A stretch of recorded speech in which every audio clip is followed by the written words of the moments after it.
Så jeg vil gerne fortælle lidt om Shakespeare og metafor. Og ja, vi har elsket Shakespeare i over 400 år. Og det er ikke så meget på grund af hans historie, fordi faktisk mange af Shakespeares historier er genbrug. Romeo og Julia og Macbeth og Hamlet og rigtig mange af dem. Han tog de her historier fra andre. Men det, som gør det så specielt, det er den måde, han etablerer en dramatisk konflikt. Den indsigt, han har i de personers psykologisk tilstand, den indsigt, han har i hans samfund, både hans egen samfund og de andre perioder, som han tager op, som altid også var en polemik imod de ting, som han vil rette op i hans egen samtid. Men også en meget poetisk sprog, som er præget af metafor, som udvikler den forestillingskraft, som vi lige har snakket om.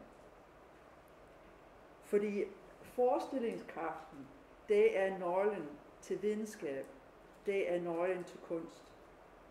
For hvad gør vi i videnskab?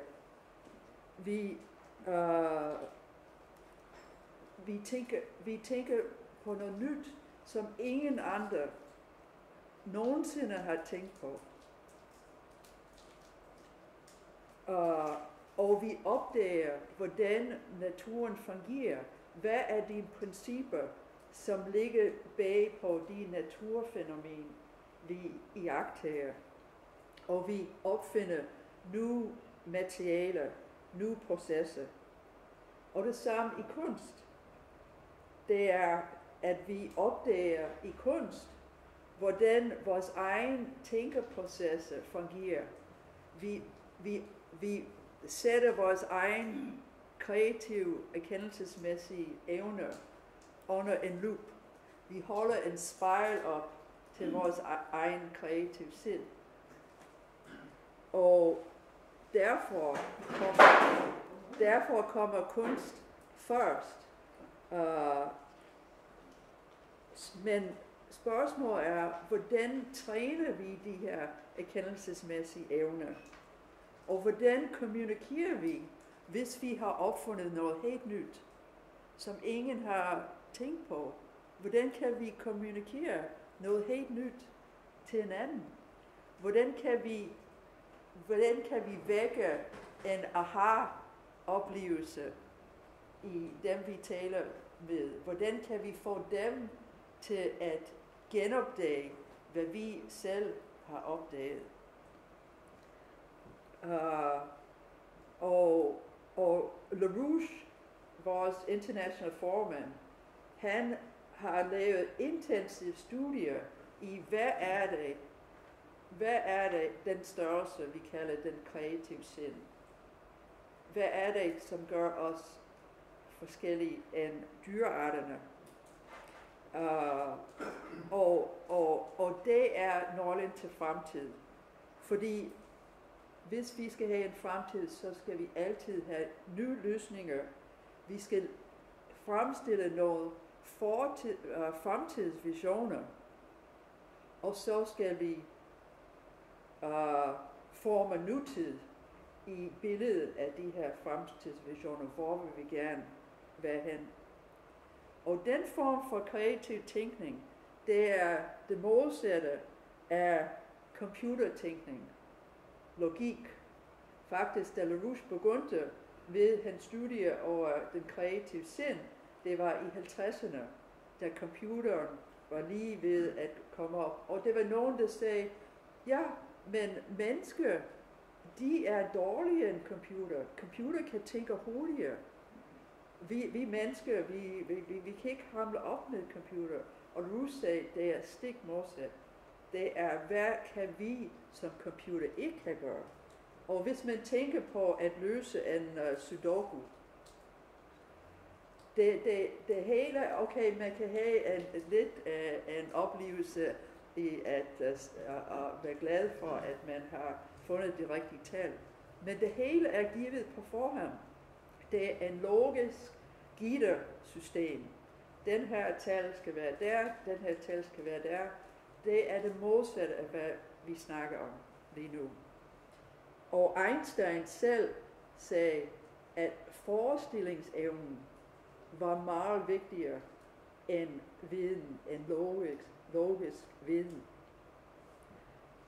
Så kommer vi til Shakespeare, metaforens mester. Hvad er metafor? I første omgang kan vi se her i Danmark, hvis jeg siger kejserens nuklear, så har I et billede med det samme. Hvis jeg siger, vi kan ikke komme mere sukker på den pølsepind, så har jeg... Der er ikke noget, der er lavkage. Men nu vil vi lave en eksperiment. Okay? Vi har forestillet jer, at det her er en skærm, som er lidt gennemsigtig. Og det er en objekt bag skærmen. Og så kommer jeg med en anden objekt bag skærmen. Hvad så, hvis jeg siger til jer, at det er faktisk det samme objekt? Hvad for en objekt kunne det være? Det kunne være en cylinder. En cylinder? Ja, man ser fra. En cylinder. Og det er... Ved metafor, så kommer vi bag skyggeverden. Vi har to ting, som tilsyneladende ikke har noget med hinanden at gøre. Men når man kommer bag på gennem metaforen, så er man provokeret til at tænke på, hvad kunne være årsag? Hvordan kunne vi få de her ting til, som man siger, et meget fint udtryk på dansk, at gå op i en højere enhed? Hvad kunne få de her to billeder til at gå op i en højere enhed? Og hvor vi kigger bag sansernes verden, hvad vi siger og hvad vi føler, til idéernes verden og princippernes verden, hvor vi søger efter ikke hvad, men hvorfor. Så nu vil jeg tage et eksempel fra Romeo og Julia. Det er første gang Romeo siger Julia til en fest hos Julias familie. Og han siger, "Oh, she doth teach the torches to burn bright. Her beauty hangs upon the cheek of night, like a rich jewel in an Ethiopi's ear." Den første her. She teaches the torches to burn bright. The next one here. Hvad har Julia med Etiop at gøre? Ingenting. Ingenting? Det er bare etiopisk, et mystisk univers. Nej, fordi han siger, her beauty hangs upon the cheek of night. Ja. Hvis vi kigger derude. Ja. Like a rich jewel in an Ethiopi's ear. Etiopien er mørke, ikke? Ja. Og de mange juveler. Ja. Hvad siger du? Ja. Jeg må godt lige indskyde en lille sætning. Jeg så engang noget med børnedigter i en avis, hvor et barn på 4 år, altså visker til sin lillebror i sengen, Hush, hush, my love, the far bony hills of Japan. poesi, Aha. og som ikke har andet i sig, jeg kan sige, end at være mystisk og poetisk. Okay. Som ikke, hun ikke har nogen viden om, hvad hun selv siger. Men hvad,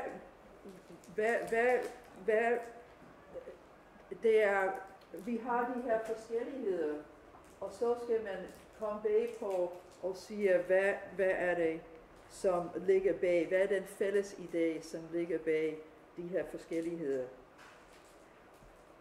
Hvad vil vi sige, hvis vi ikke havde metafor? Så vil vi sige, okay, Julia er smuk. Ja. Men med den her metafor, så skal vi være aktive. Så skal vi løse en gåde. Så skal vi lave en mental hop. Hvordan kan de her ting hænge sammen? Og LaRouche, han har skrevet meget om metaforens rolle, og hvor vigtigt det er. Den måde, han definerer det på, at man har to eller flere symboler, som tilsyneladende ikke har med hinanden at gøre. Men de er en skygge af den realitet, som ligger bag. Og det er årsagen til, hvad vi sanser.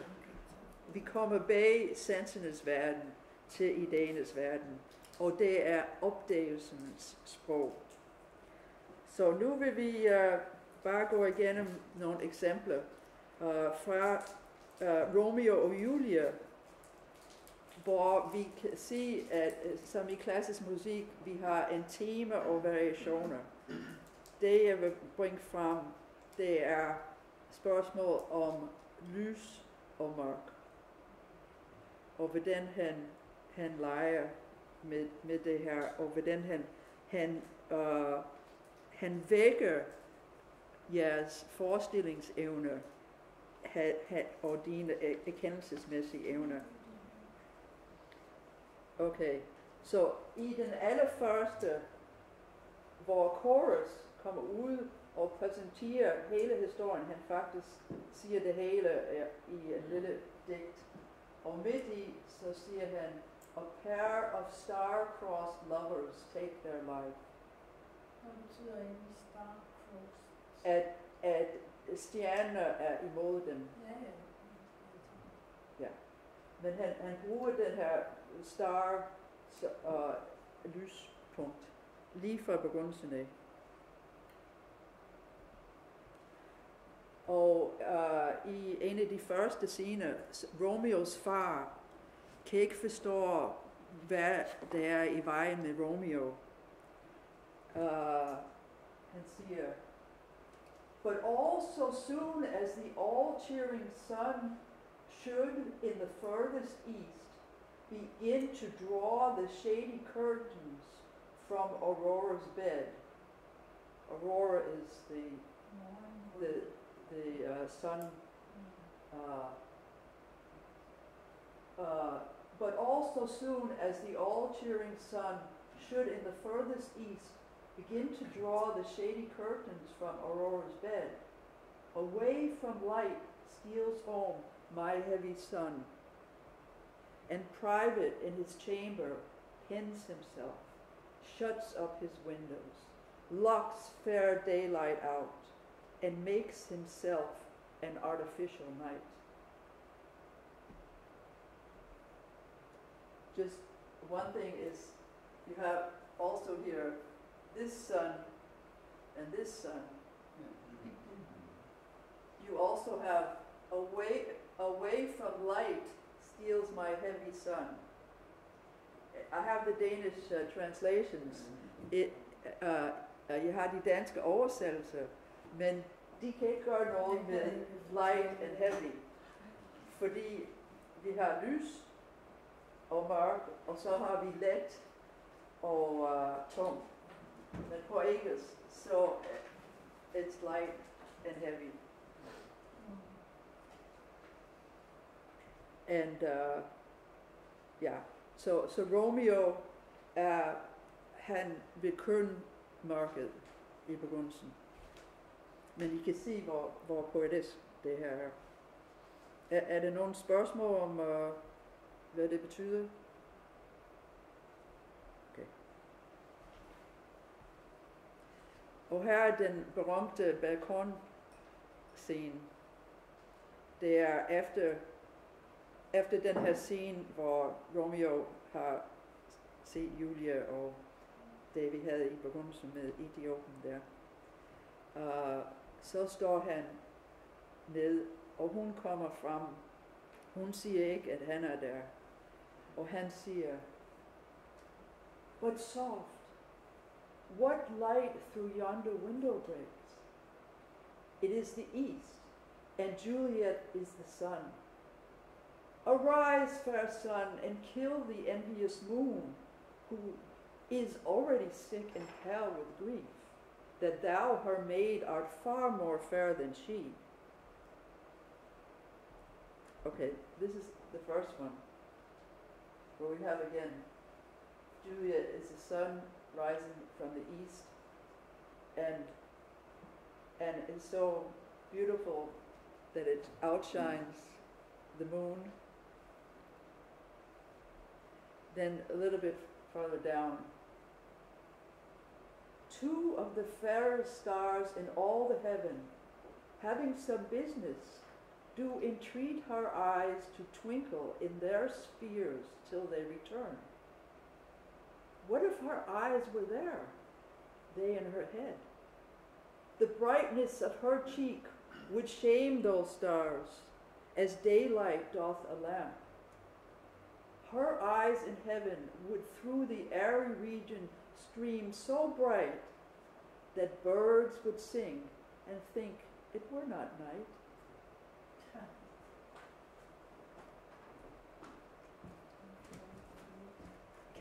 Kan I fange den her? Hvor han siger, at han, hvis stjerner bad om hans øjne, fordi de havde noget andet, de skulle gøre, så vil de her, they would shame, her eyes would shame those stars, as daylight doth a lamp. Her eyes in heaven would through the airy region stream so bright that birds would sing and think it were not night. Han må være ret forelsket. Jeg skulle til at sige det. Meget forelsket. Det er jo fantastisk. Du taler om metafor før, ikke? Ja. Der kan man sige, at det er mod metafor, der gør en smuk. Ja. Hvis man siger, at det er smuk herovre, Ja. men så kommer metaforen ind, og så... Ja. Ja. Okay. Fra starten er det helt magtfuldt at sige, at ilden kunne ikke brænde under den. Ja, nu var det faktisk få lige på Ja. Then this is det her efter de er blevet hemmelig gift, og hun venter på at han kommer. "Come night, come Romeo, come thou day and night, for thou would lie upon the wings of night, whiter than new snow upon a raven's back." Den sorte fugl, raven. "Come gentle night, come loving black-browed night, give me my Romeo. And when I shall die, take him and cut him out in little stars, and he will make the face of heaven so fine that all the world will be in love with night and pay no worship to the garish sun."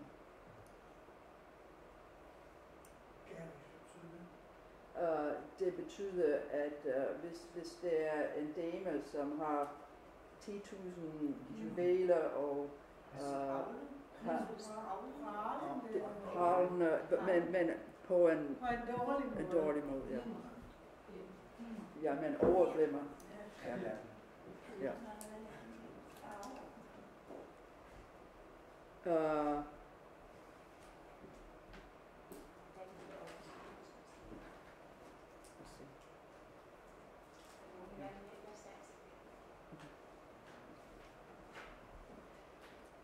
Og så når Julia når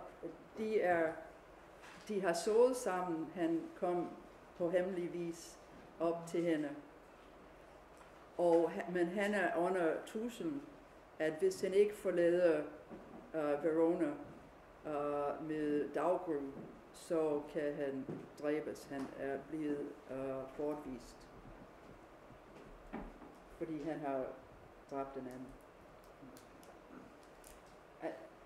Jeg tager kun en begyndelse af den her, fordi I har det hele i bogen, som I kan kigge på. Wilt thou be gone? It is not yet near day. It was the nightingale, not the lark, that pierced the fearful hollow of thine ear. Nightly she sings on yon pomegranate tree. Believe me, love, it was the nightingale. It was the lark, the herald of the morn, no nightingale. Look, love, what envious streaks do lace the severing clouds in yonder east. Night's candles are burnt out, and jocund day stands tiptoe on the misty mountain tops. I must be gone and live, or stay and die.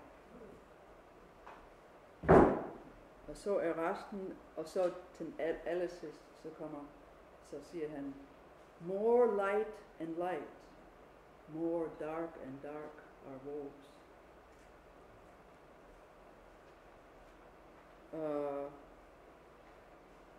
Hi. What does it mean, Jacob? Very happy.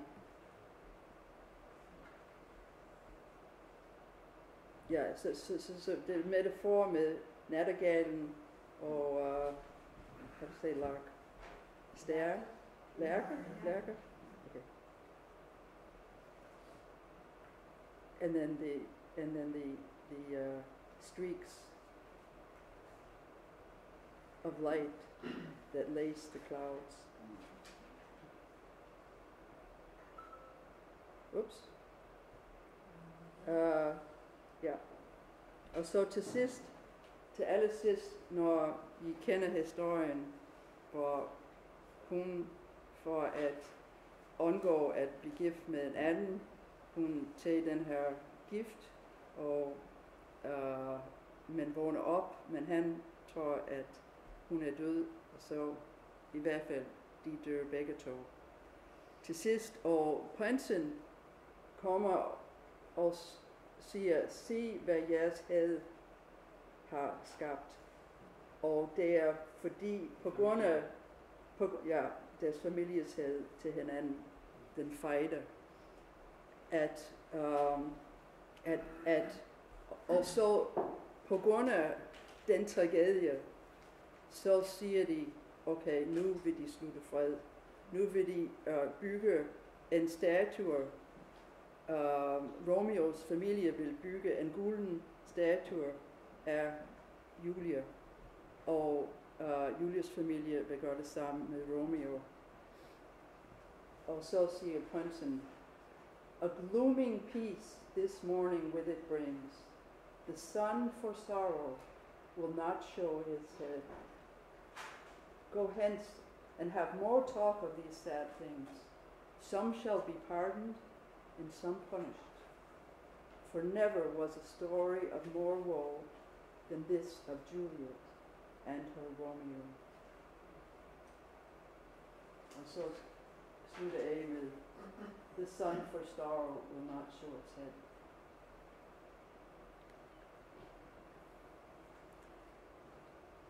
Så det var nogle smukke eksempler på, hvordan Shakespeare, hvordan den her brug af metafor er så mægtig, er så ekspressiv, udtryksfuld, meget mere end at bare sige, Julia er smuk. Men den her tænkeproces, det er det samme, vi har i videnskab. Fordi, hvordan kommer vi videre i videnskab? Det er, når man opdager, at det er en paradoks, at det er noget, som ikke passer sammen. Og så er man nødt til at søge bag de her fænomener, som vi ikke kan forstå, som ikke passer sammen, og så søge løsning. Hvordan kan vores verden være, at de to ting, som vi slet ikke forstår, kunne hænge sammen i det samme univers? Det må være noget galt med vores forståelse af, hvordan universet fungerer. Og så er det en provokation til at komme videre, hvor man siger, hvad ligger bag? Man er provokeret til at opdage en ny princip. Husk på det her, at det ikke er hvad der sker, men hvorfor det sker. At vi søger bag sansernes verden til principperne, til årsagen for hvad vi kan se. Og den her univers med metafor og ironi og paradoks, den vælter vores grundantagelse. Det kræver, at vi tænker nyt, at vi er legende, at det er det stik modsat til kassetænkning.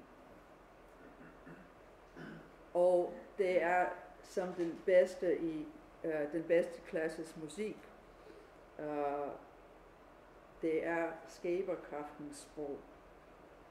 Så hvis vi skal komme ud af den økonomiske krise, vi skal udløse den her menneskelige skaberkraft. Vi skal skabe en ny renæssance. Og det gør vi gennem at kigge tilbage til de bedste i historien. Og som en Shakespeare, for at genopdage deres genialitet og gøre os i stand til at skabe, hvad vi skal i vores nutid, baseret på, hvor vi gerne vil være i fremtiden. Så det er ikke nedskæring, det er ikke et lede, med hvilken vi vil komme ud af krisen, men det er at ernære de her erkendelsesmæssige evner i vores befolkning, det som gør os forskellige end dyr.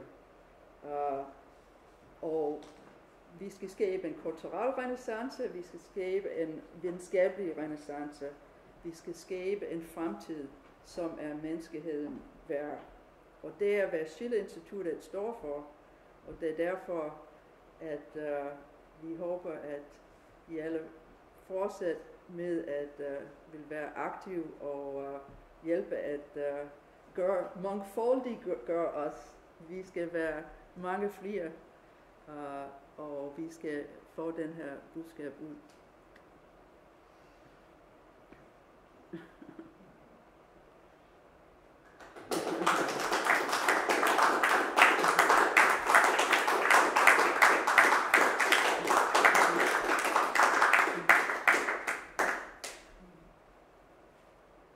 Men er der noget spørgsmål, kommentarer, kritik? Også til Daniel. Ja? Jeg synes, at det er en udmærket aften med mange gode forskellige måder at se tingene på og få forklaret ting på, og så inddrage det. Sådan lidt Shakespeares at være inddraget i det hele, også med sine Instituttets børn.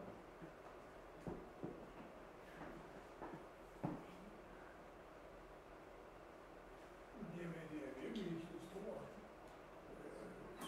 vanskelig situation. Nu så jeg et interview med Schiller fra i tv med hensyn til den mobilisering af jetjager over i Baltikum. Ikke? Og der siger hun som det er en fuldstændig dum måde at skærpe modsætningen på. Og den journalist, som så spørger hende, forstår overhovedet, skal vi sige, det kreative element i det svar, at vi må finde andre måder at handle på, end den her konfrontation. Så stiller hun det samme, fuldstændig mekaniske, atonale. Sådan spørger 5 gange. Det vil sige, at den, der stiller spørgsmålet, slet ikke har de der metaforer, til at sige sådan, der skulle til at stille de rigtige spørgsmål. Men spørgsmålet er, vi skal tilbage til, hvad gør os menneske og ikke dyr. Hvis vi tillader, at vi bliver fanget i dyrenes verden, hvor det er kun at kæmpe mod den anden, og magten har ret. Hvis ikke vi kan præsentere, hvis ikke vi kan omfavne vores samfund med eksempler på fra de bedste tider i fortiden, og ikke bare fra vores egen kultur, men fra andre kulturer, at omfavne folk med, hvad det vil sige at være menneske, hvad det vil sige at være kreativ. Fordi det er kun på den måde, at vi kan hamle op med folk, som siger, men det er menneskets natur. Den menneskelige natur er altid at bare kæmpe mod hinanden. Og det skal være en konge, som vælte den tidligere konge, og det er den menneskelige natur. Men hvis vi kan opføre smuk musik, eller en drama, som det er ikke kun skønhed, fordi en drama, en tragedie, som Romeo og Julia, eller de andre, som Daniel snakkede om. Det er ikke kun, at alting er lyst og glad. Det er nogle meget vigtige konflikter. Det er det, som gør det til drama. Men hvorfor vil Shakespeare skrive tragedie? Er det fordi, han vil gerne gøre folk trist? Er han misantrop? Eller er det fordi, han gerne vil holde en spejl op til dem selv og siger, hvor er I på vej hen, hvis I opfører jer på den her måde? Som Daniel refererer, eller Tom refererer til den sidste scene i Hamlet, hvor de ligger alle sammen døde på scenen, og så kommer den norske herre ind. Men det er at holde en spejl op til folk og siger, I har en vilje, I har en fri vilje, I kan vælge at ikke opføre jer som dyr, og opføre jer som mennesker. Men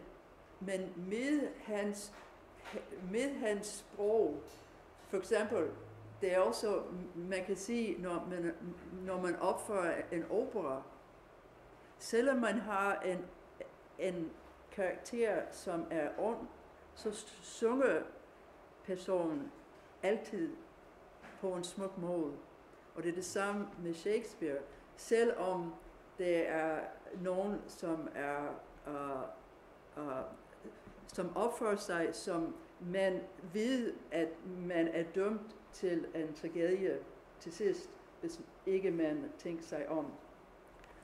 Den måde, at han gør brug af sproget og metafor, det er at hele tiden logger den her aktive tænkningsproces, den her kreative tænkningsproces hos tilhørende. Så man kan ikke være passiv. Det er ingen måde, at man kan sige en Shakespeare-drama og være passiv. Man er nødt til at være aktiv, følge med og virkelig bruge hjernen hele tiden.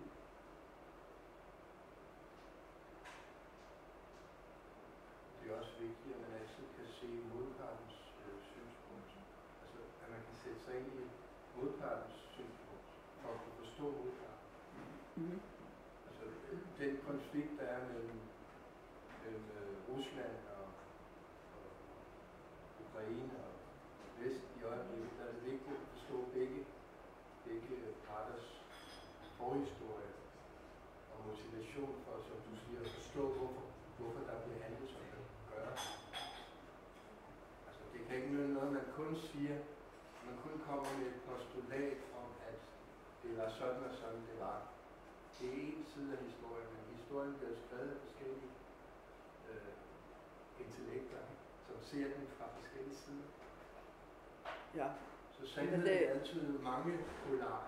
Altså, den forstås på mange måder. Men det er også tænk på metafor med hensyn til den her. Fordi hvis man kun tænker på, at det er et spørgsmål om Ukraine og Krim, og hvis man ikke kommer bag på og siger, hvad er de historiske processer, hvor vi kommer ud og siger, at det har ikke noget med Ukraine og Krim at gøre.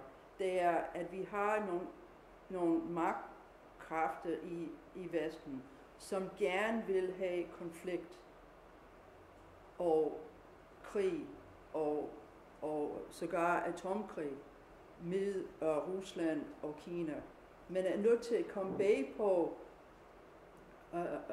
ligesom vi har snakket om med metafor, og sige, hvad er det i virkeligheden, der sker her? Hvorfor har vi en konflikt? Hvorfor var det den her kup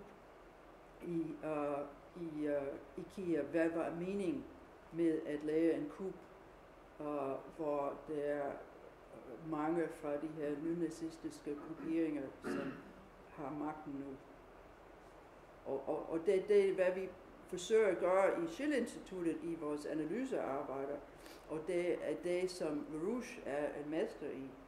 Det er at sige, okay, hvad er det virkelig, vi har at gøre med her?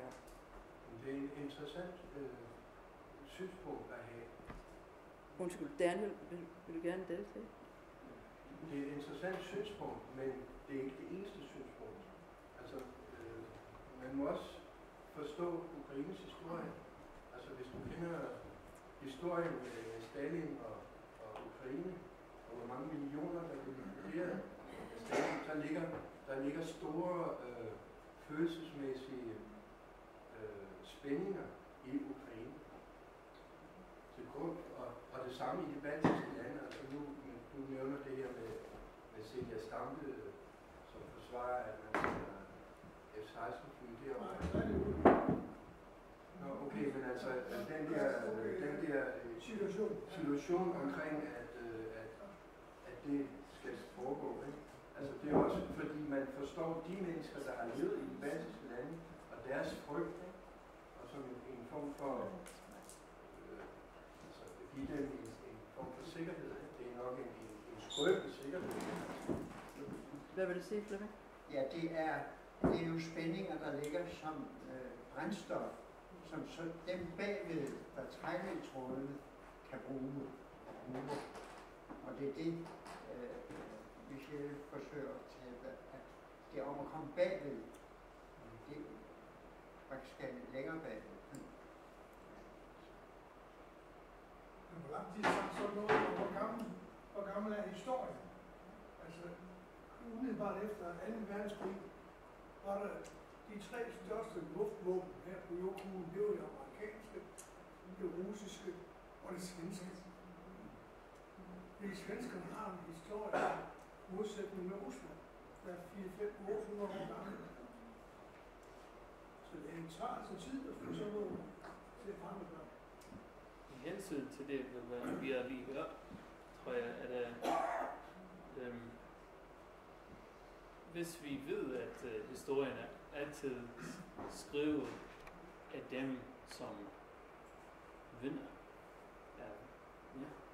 så er altid et spørgsmål, okay, nu skal det forkert at altid sige, okay, skal jeg være for eller imod nogen, eller sådan er den offentlige diskussion skabt. Den skal være for eller imod Putin, den skal være for eller imod den nye regering i Kiev. Men i Romeo og Juliet er løsningen uden for konflikten i kærligheden mellem Romeo og Juliet. Men de fjender ser det kun efter deres egen børn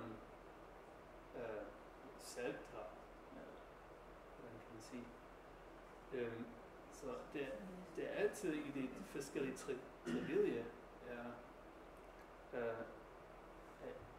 er ofte ingen side, som har ret i konflikten per se.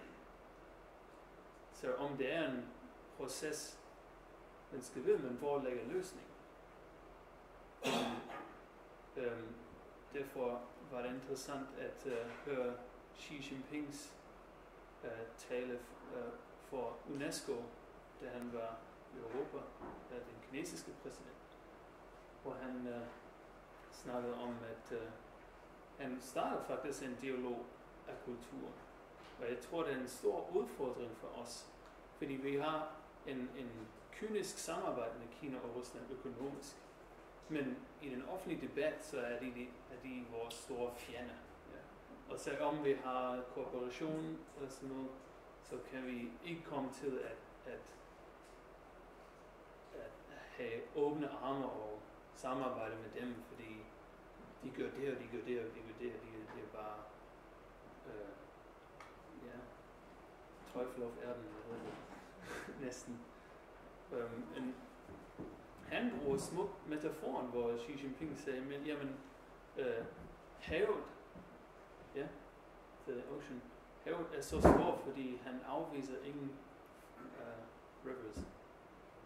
Ja, han tager alle sammen ind. Ja.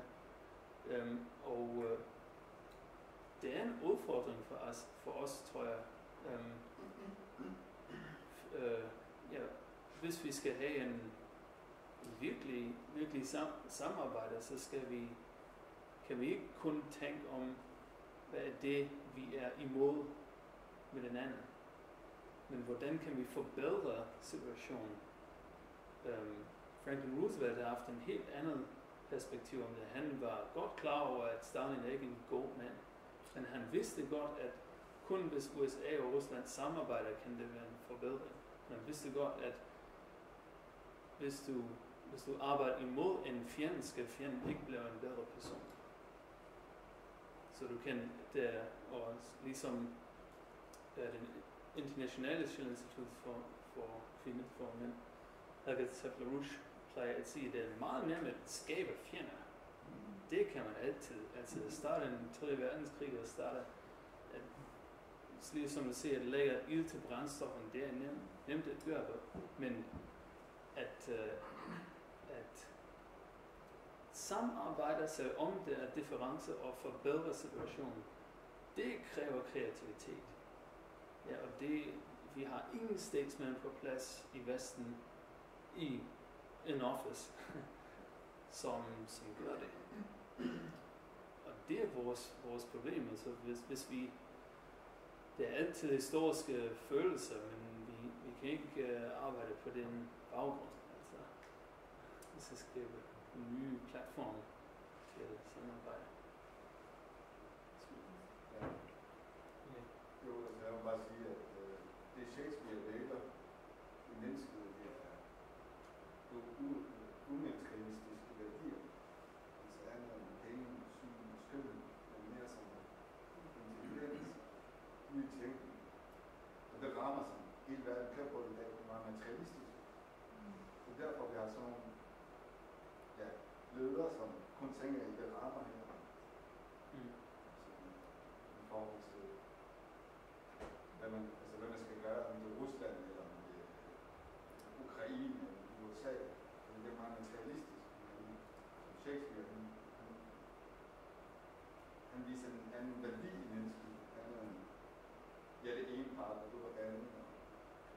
Altså, i stedet for at sætte sig selv i den rammer i der boks, så prøver man at kigge på sig selv og få en anden værdi ud af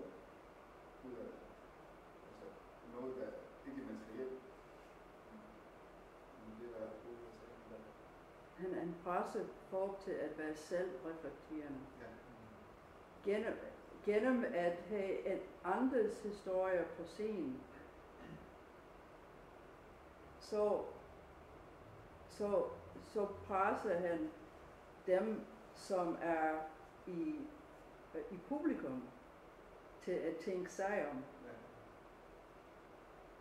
At det er faktisk genialt, fordi vi tror, at historien og at det hele skal på scenen, men med at vække publikums forestillingsevne, at Krebe for eksempel i begrundelse af Henry den 5., hvor han siger, det er jer, der skal forestille jer alle de her ting.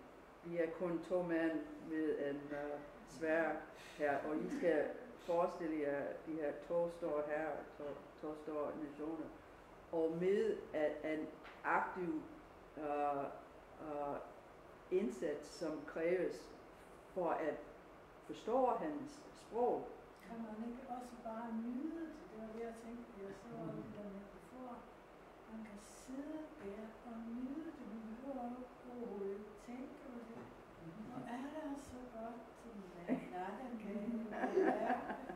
Altså, det er da en nydelse, vil jeg sige. Det er det også. Det men det jeg prøver at sige, det er, at der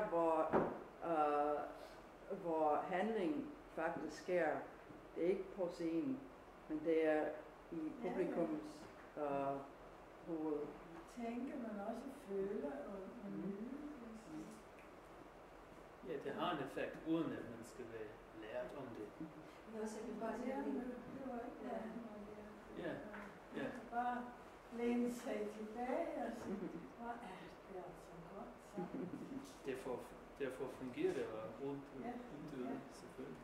Ja, så vil jeg bare sige en tanke, som jeg synes er ret vigtig. Der Lessing, han arbejder så på at bygge tyske teater. Og der var det konflikt, hvilken slags teater man har. Og da han så studerede Shakespeare, så sagde han det. For det Shakespeare gør, han har små, som en lille digt, kan man sige. Men han siger, at Shakespeare altså kun geniet vækker geniet i mennesket. Og det der med, at du har behov for en geni, som får andre til at få deres geni frem. Og det er det, at opløfte mennesker, det er jo noget af det mest noble, man kan gøre, fordi det er så nemt at bare kigge ned på de ting, der er dårlige ting, men det der med at opløfte og ligesom tilføre en dimension, hvor man faktisk påskynder, at der er så mange forskellige, at der er så mange mennesker, der er så, det man påskynder mennesket. Og det er en af de ting, vi virkelig går op i det med påskynder menneskekreativitet. Det er ikke netop fordi det er så meget mere værdi end alle penge i verden, eller alle guld, eller hvor der er alle juveler. Det er meget mere værdifuldt, det hiver videre. Og det synes jeg var sådan helt fantastisk, fordi det er egentlig, når vi siger, at vi skal have en renaissance, så er det faktisk, fordi uden fra det udgangspunkt, der er i hvert menneske, det er utroligt talent.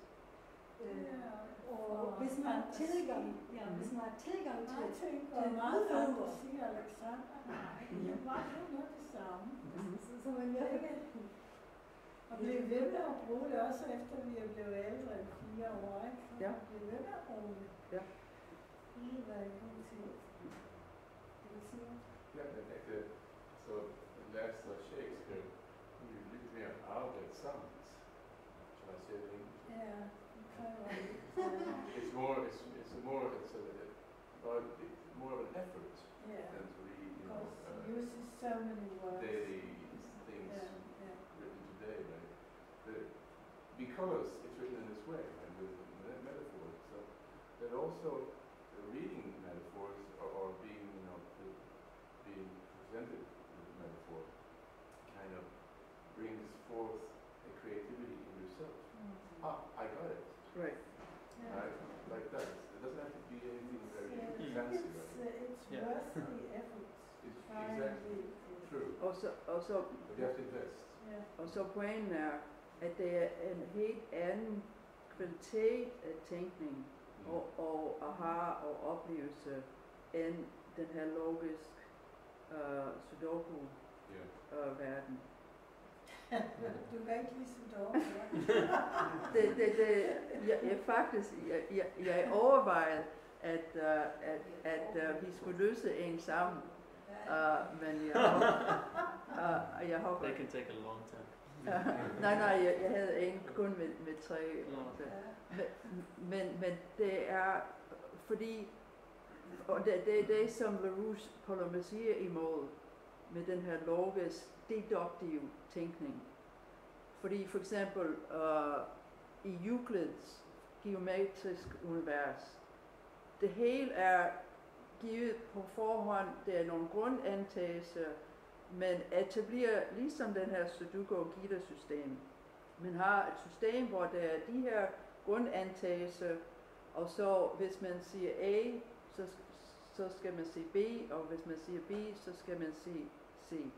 Men det hele er baseret på de her grundantagelser, som man tager for givet. Man skal ikke stille spørgsmålstegn med de her grundantagelser. Og så kan man finde ud af inden for Gita-systemet A, B og C.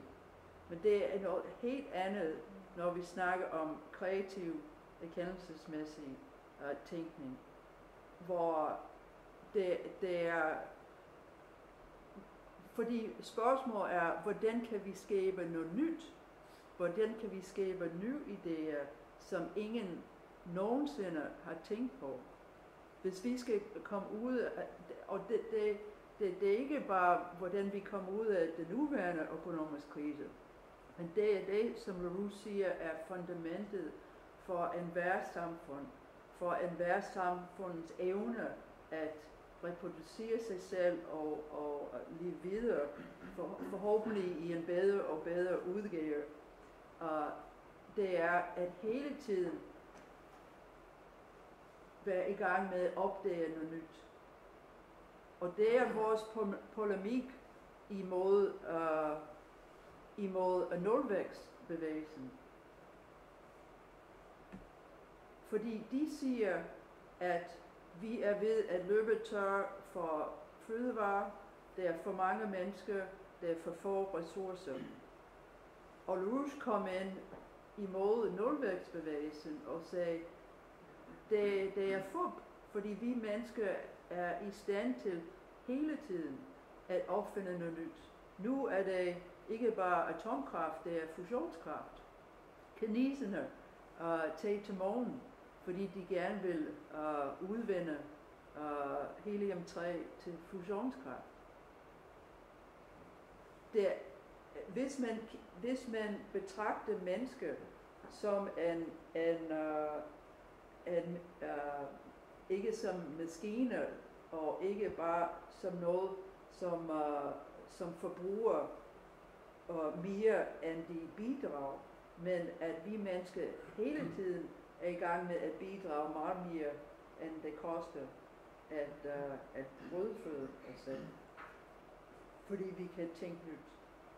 Men som jeg sagde, hvordan kan vi træne folk til at tænke nyt, tænke kreativt? Hvad skal vi gøre? Hvad for et samfund skal vi have? Skal vi i nedskæringsperioder, skal vi skrotte alt, der har med musik i skolen, eller alt, der har med kunst og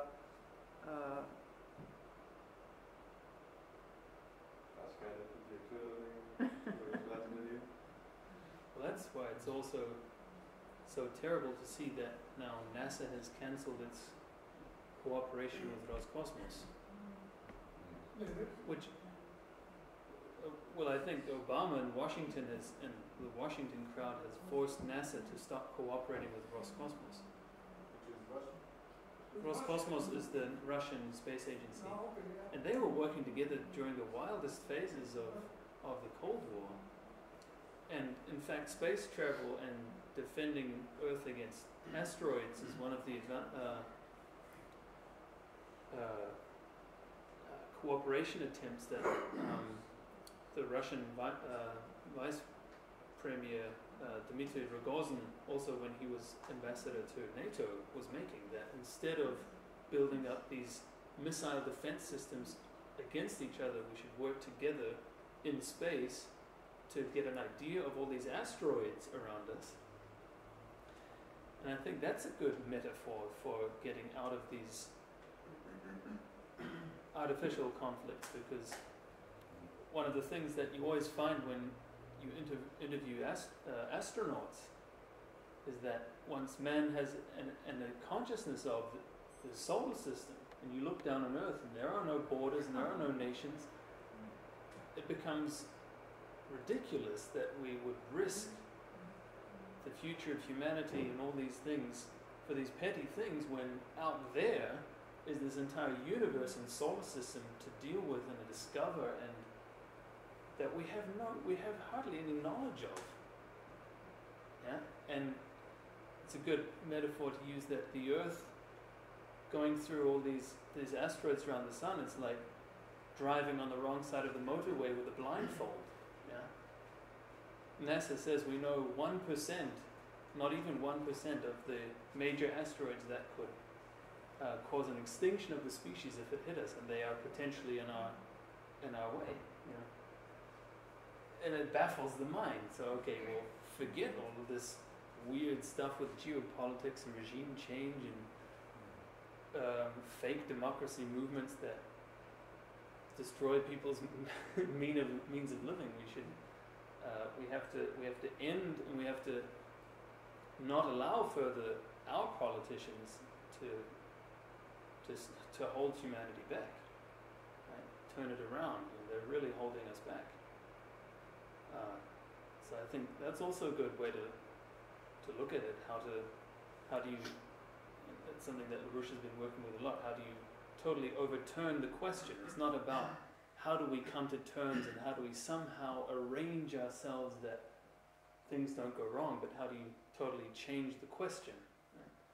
Why, how do we? And it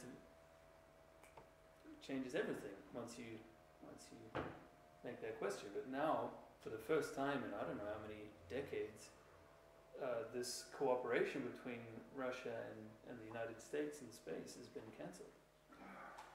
And it's quite ridiculous, And the question is, what was the outcome of that cooperation? Other than satellite images and military control, and, it's about the knowledge of that solar system and so on. I think it's the story of unused potential. Yeah, There's a lot more that could have been done. Anyway, I mean, but it's potential. Because the scientists, they are above the relative way of thinking. I mean, politics. Politics is really dirty business. We all know that. It's about power, and that's very sad things. But the scientists, intellectuals among humanitarians, they are not thinking that way. They are thinking about forthcoming. Why is there a contrast between intellectuals and politicians? That's our problem.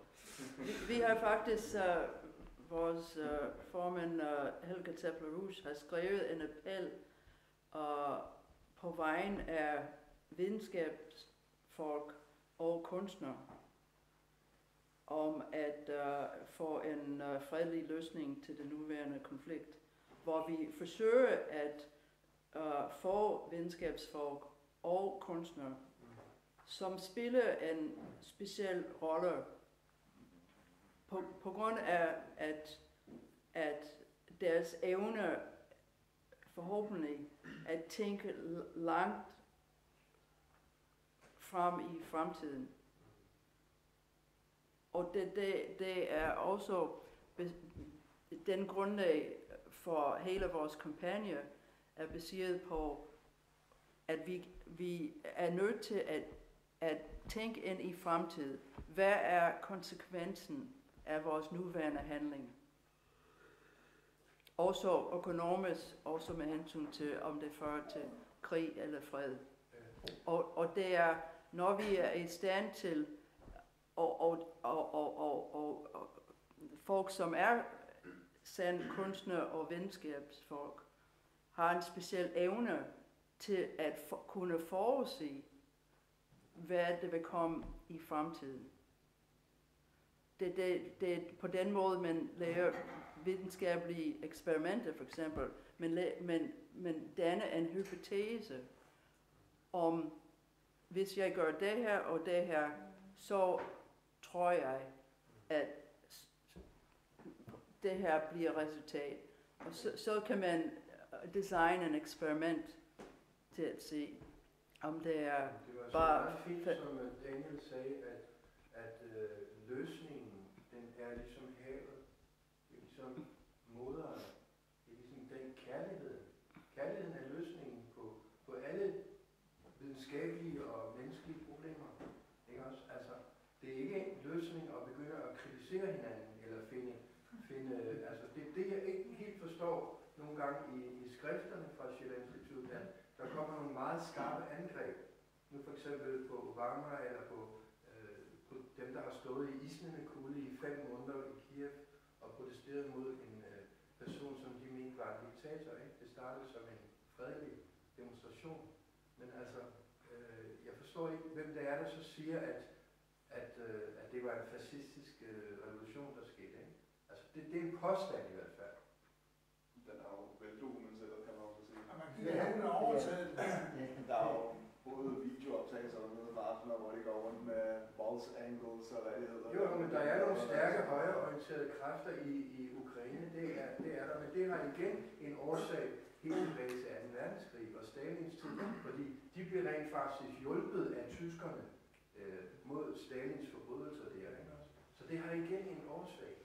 Og det er det, man ligesom bliver nødt til nogle gange at slette historien og så sige, nu starter vi forfra, og nu må vi prøve at forstå hinanden og forstå problemerne, og så løse dem på diplomatisk vis. Problemet er, når vi har nogen, som gerne vil puste til ilden, fordi de har en anden dagsorden. Når vi har en økonomisk system, som kollapser lige nu, og vi har finansielle kredse koncentreret i City of London, Wall Street, City of London også med forbindelse til kongehuset, som vil ikke have, at Rusland og Kina skulle være skulle have noget at sige i verden. Skulle ikke være danne en alternativ til den kollapsende system. Fordi vores program er baseret på, at vi forsøger at lave en politisk skift i USA. Hvis vi kan få USA til at samarbejde med Rusland, Kina og Indien for at etablere et nyt kreditsystem, så kan vi løse den nuværende krise over nat. Men vi har at gøre med nogle kredse, som ikke vil se USA samarbejde med Rusland og Kina for at skabe et nyt system. Og derfor har der været skridt efter skridt tættere og tættere på Rusland, tættere og tættere på Kina. Nu er det ikke længere Syrien eller Iran. Nu er det Ukraine, som er lige ved Ruslands grænse. Så det er nogen, som for eksempel, at den amerikanske udenrigsministeriet har åbent sagt, de har brugt $5 milliarder for at støtte de her demonstranter, for at lave en regimeskift. Og vi ved, at det ikke fordi det her med Janukovic var korrupt, men det var fordi de gerne vil konfrontere Rusland. Det stykke af Shakespeare, som I viste af Henrik V, hvor at kritikken går imod slaverne. Kritikken går imod dem, som blindt accepterer, hvad politikerne har bestemt, sådan det skal være. For eksempel, vi så Putins tale her for en måned siden i Kreml, og der sad måske 800 mennesker og så den der tale. Og hvis I lagde mærke til det, der blev klappet. Det var meget få, der ikke klappede. Alle dem, der klappede, dem kunne man efter Shakespeares stykke kalde slaverne. Jamen, det kan vi være enige eller uenige i, men jeg ser en meget stærk parallel. Hvorfor tror I, at der er så mange i Rusland, der er rædselsslagne for det, der sker i øjeblikket? Fordi den provokation, der kommer nu omkring Ukraine, den er der, I siger, at den er dirigeret af fascistisk vest og Obama, men folk i Rusland, de siger, at den er dirigeret af Putin. Så det er to forskellige måder at se det på. Siger de det? Det er der masser, der gør. Der er journalister i Rusland, der har beskrevet det her igennem årtier. Ja, jeg læser dagligt russiske nyheder, og jeg er ikke så på det nu. Nej. Hvad vil du sige? Det vil sige, i forhold til slaverne og kongen, det Shakespeare gør i forhold til, altså hvem kongen er og hvem slaverne er. Slaverne har ikke noget materialistisk, og kongen har alt. Så han har stolen, han har pengene, han har det hele, men den måde han vender det om på, det er som igen umaterialistiske værdier til slaven og til kongen. Altså, han viser, at harmoni er ikke noget, altså det er jo noget, som for eksempel slaverne vil ønske, vil være det sted. Men så viser han ligesom det dårlige sted, som er, når man kigger på det umaterialistiske sted. Og det, altså det, når jeg skal i forhold til, hvem skal man være sammen med. Det, der sker i Ukraine, så jeg kommer fra Mellemøsten, det der sker i Mellemøsten, det er jo, at tingene er pustet op på den måde, at der er en tredje part, der har spillet et spil i det skjulte. Det vil sige i Syrien, hvad det hedder, Tak for i jer. Al-Sharid, i Al-Sharid, tog de fange amerikanske sniperskyder som bådskyd på en strand, og politiet var pustet op. Altså det samme historie kommer i Syrien, og det samme historie kommer i